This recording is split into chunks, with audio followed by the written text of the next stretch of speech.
মালেটা ভাই কেজি বাজার চলছে 45 আর 50, আমি বেচতেছি 45। দাম কি আপনি দেখে আবার রাখেননি, ভাইরাল হয়ে গেছেন দেখে বেশি রাখতেছেন না নাকি? ভাই, ঠিক না আছে। না, দর্শকের আমি ভালো মাল দেই, মধুমাল দিতে পারেন? মধুমাল দিতে তাহলে পারি, মাল মধু কাটেন মধু, এই জন্য সবাই আমার কাছে আসে, আমি ভালো আচ্ছা, মাল ভাই দিই। আপনার মাল কাটেন হ্যাঁ দেখি, মধু, কাটেন আপনি না কাটলে বুঝতে পারবেন না ভাই কি কাটেন, মাল কাটেন। এরা, এরা মধু মধু রসমালাই। আচ্ছা দেখি মধু কিরকম মধু হ্যাঁ দেখি, মধু রসমালাই, রসমালাই মাল কাটেন।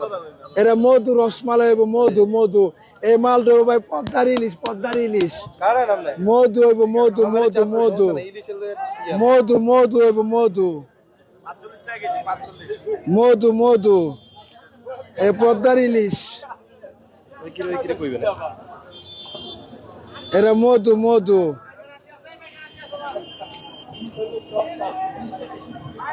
সবাই ছিল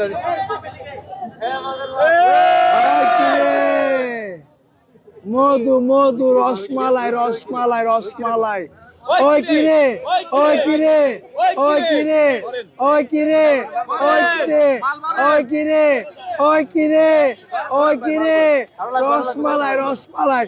আমার নাম মোহাম্মদ রনি, কারণ বাজার শিল্প এলাকা।